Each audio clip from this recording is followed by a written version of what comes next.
Hari ini kami akan mempresentasikan proposal PTK penggunaan metode sosiodrama untuk meningkatkan hasil belajar siswa. Muridnya malah ada yang tidur, ada yang malah bermain-main. Itu berarti menandakan seorang guru itu belum berhasil dalam memberikan pembelajaran. Oleh maka dari itu, seorang guru harus mempunyai tata cara, teknik atau metode yang tepat serta relevan untuk menunjang pembelajaran. Dari hasil observasi awal yang selama ini ulun rasakan di Madrasah Ibtidaiyah, alhamdulillah semua anak-anak di sana semuanya aktif, tapi pasti ada di setiap pembelajaran pasti ada kekurangannya. Di antara teman-teman yang nilainya bagus, pasti ada nilai teman anak-anak yang nilainya kurang. Karena apa? Karena dia pasif di dalam kelas. Pasif di dalam kelas, tidak aktif, sehingga pembelajaran itu tidak masuk kepada si anak. Itu bukan berarti anak itu tidak mengerti, tidak bisa memahami, tapi bisa juga karena anak itu bosan dengan materi yang diajarkan oleh guru. Setiap anak mempunyai karakter yang berbeda-beda. Nah, jadi pembelajaran akidah akhlak ini sangat penting untuk diajarkan kepada anak-anak, karena pembelajaran akidah akhlak itu adalah pembelajaran syariat Islam, pembentukan karakter pada anak sehingga anak mempunyai akhlak yang mulia. Seperti kata Bapak tadi, pembelajaran akidah akhlak kalau kita disampaikan, didengarkan, kalau sudah didengarkan, diterima, kalau sudah diterima, dihayati, kalau sudah dihayati, dipahami. Kalau anak itu sudah memahami, insya Allah dia akan melaksanakan. Kalau dia melaksanakan, insya Allah nanti hasilnya akan memuaskan, menghasilkan selanjutnya memuaskan. Jadi dari observasi awal terdapat salah satu anak yang pasif dalam pembelajaran. Maka dari itu, untuk mata pelajaran akidah akhlak pokok bahasa indahnya akhlak terpuji ketika bertamu, saya mengambil metode pembelajaran yaitu metode sosiodrama. Apa sih sosiodrama? Metode sosiodrama itu adalah metode bermain peran. Jadi anak-anak bisa secara interaktif untuk memainkan peran di dalam pembelajaran. Sesuai dengan judul pokok bahasa yaitu indahnya akhlak terpuji ketika bertamu. Jadi ada anak yang memerankan sebagai tamu, ada anak yang memerankan sebagai penerima tamu. Nah, lanjut ya. Sehingga dapat ditarik sebuah rumusan masalah, yaitu apakah penggunaan metode sosiodrama ini dapat meningkatkan hasil belajar siswa pada mata pelajaran akidah akhlak, pokok bahasan, indahnya akhlak terpuji ketika bertamu di kelas 5A -1 Kapuas. Kenapa jadi memilih ada A, 5A, 5B? Karena satu kelas itu sudah mencukupi banyak muridnya sekitar 30 orang. Lanjutnya. Tujuan penelitian itu harus sinkron dengan rumusan masalah. Kalau rumusan masalahnya mengenai penggunaan metode sosiodrama dapat meningkatkan, otomatis tujuannya itu untuk mengetahui penggunaannya, untuk mengetahui penggunaan metode sosiodrama dapat meningkatkan hasil belajar siswa pada mata pelajaran akidah akhlak. Lanjutnya, apa manfaat penelitiannya? Manfaatnya ada secara teoritis dan praktis. Secara teoritis, penelitian tindakan kelas ini diharapkan dapat menghasilkan temuan-temuan mengenai strategi-strategi apa saja yang bisa digunakan guru dalam pembelajaran, khususnya pembelajaran akidah akhlak.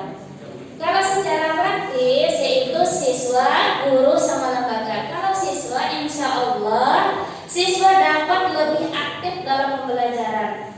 Jadi mereka itu ikut terjun ke muka satu persatu, dibagi dulu kelompoknya. Nanti di kelompok itu siapa yang memerankan jadi tamu, siapa yang memerankan jadi penerima tamu. Mereka aktif.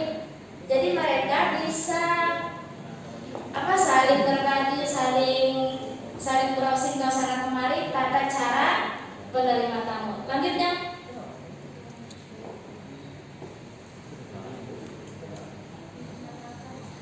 Sekarang dari madrasahnya yaitu memperoleh panduan yang inovatif tentang metode belajar mengajar. Lebih banyak referensi jadinya guru-guru di madrasah. Kerangka berpikir. Nah, kerangka berpikir di sini insya Allah sebelum pratindakan hasil belajar mata pelajaran akidah akhlak masih terdapat anak yang pasif. Nah, setelah ada tindakan, insya Allah hasilnya pasca tindakannya peningkatan hasil belajar siswa yang pasif tadi menjadi aktif. Lanjutnya, metode penelitian. Yang pertama, metode penelitian itu ada 4 cara yang kita pakai dalam PPK, yaitu pertama perencanaan, yang kedua pelaksanaan, ketiga observasi, keempat refleksi.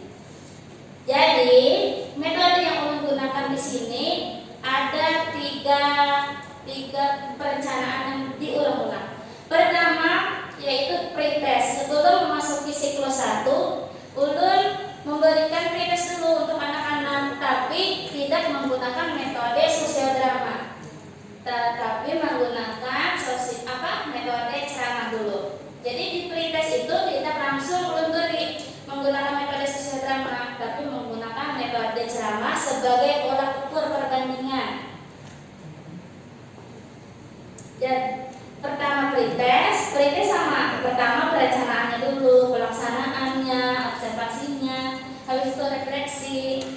Selanjutnya baru di siklus 1 memasukkan metode sosiodrama. Itu sama tadi, ada 4 tahap tadi: perencanaan, pelaksanaan, observasi, dan refleksi. Kalau di siklus 1 masih terdapat kekurangan, maka akan diulang lagi ke siklus 2, akan berlanjut ke siklus 2, yang mana kita merefleksi, merenungkan apa sih yang kurang dari siklus 1 yang kita berikan. Jadi kalau di siklus 2 itu sudah berhasil, penelitian kita berakhir. Lanjutnya, tempat penelitian. Nah, tempat penelitiannya yaitu di Madrasah Ibtidaiyah Negeri 1 Kapuas. Madrasah Ibtidaiyah pokok bahasa yaitu indahnya akhlak terpuji ketika bertamu.